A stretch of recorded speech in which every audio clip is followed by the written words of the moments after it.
um, Canada is broken. I mean, would you agree with that statement that Canada is broken? Because I look at it and I go, Canada is functioning from an Ontario, Maritimes, and Quebec perspective. In their opinion, I think Quebec, it's working exactly as it was designed to.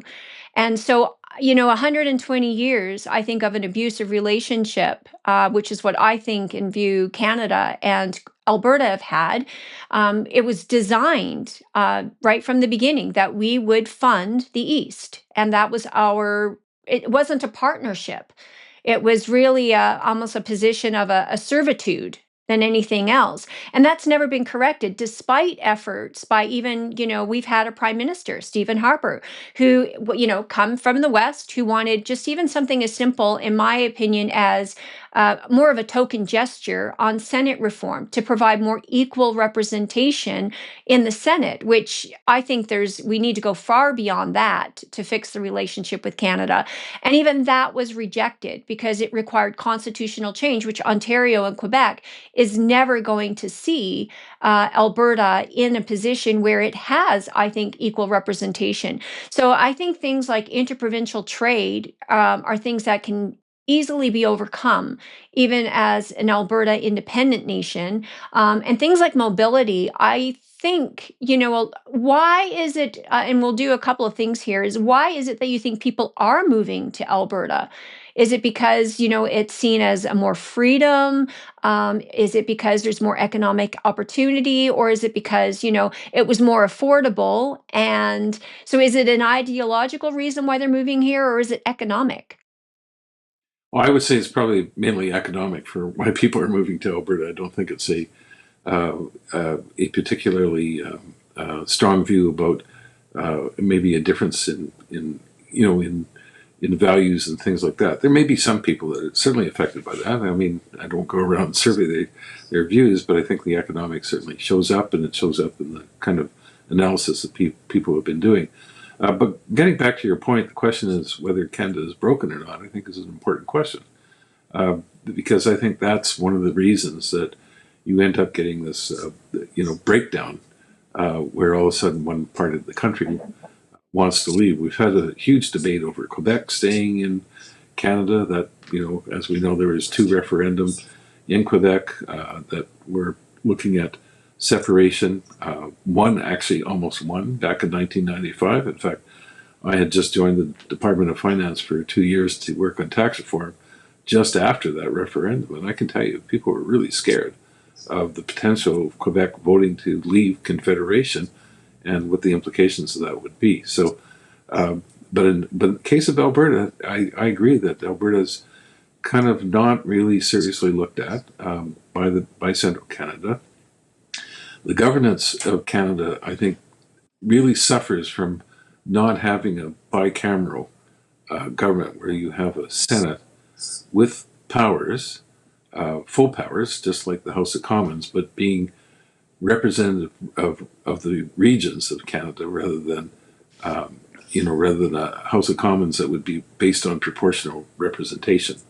As you know, the seats in the House of Commons is by and large, not entirely, but by and large, based on population size of each province.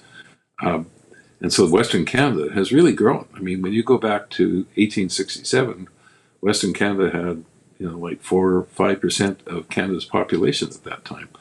And now it's 30. It's over 30% of Canada's population. It's over 30% of Canada. It's 33% of Canada's GDP.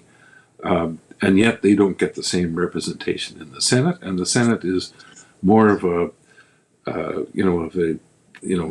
talk shop than anything else, even though it's supposed to be the place of last, thinking of the last step before finally passing legislation and sending it back to the House of Commons if there's disagreement.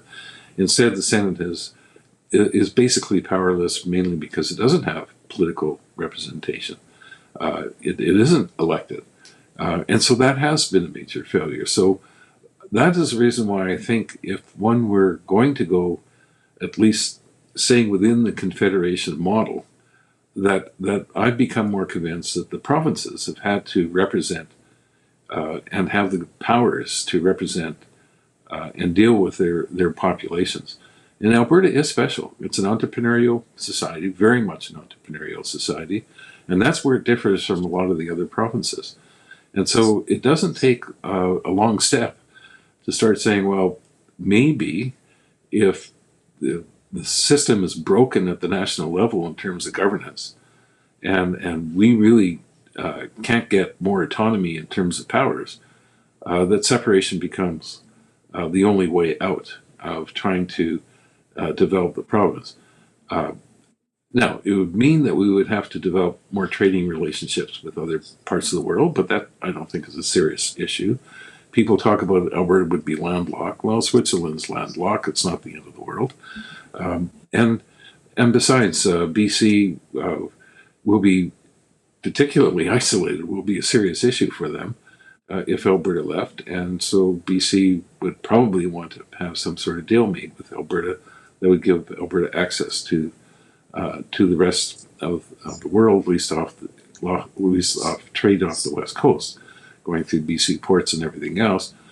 Or Alberta would work out new relationships with United States to export through United States to the rest of the world. But that's not the end of the world, I don't think. I mean, those things can be overcome. But my main point is that there are benefits to having labor mobility, particularly. And because once you start setting up borders and passports and everything else, it does limit the idea of people moving from one place to another. Right now, if somebody wants to move to Alberta, they just sell their place wherever they're living and buy a place in Alberta. And yeah, they have to get a new driver's license and a few other things, but it's not like trying to get nationality in another country. Even the United States, there are people that have moved to the United States, but again, it's not something you do very easily, and so it's it's an extra barrier. Let me put it that way. And given Alberta needs population, given the growth of the province, it's an issue that would be there. Doesn't mean the end of the world. Again, Alberta could bring in people, and it does internationally from all over the place, as well as from other parts of Canada. But it's just an extra barrier that one has to think about.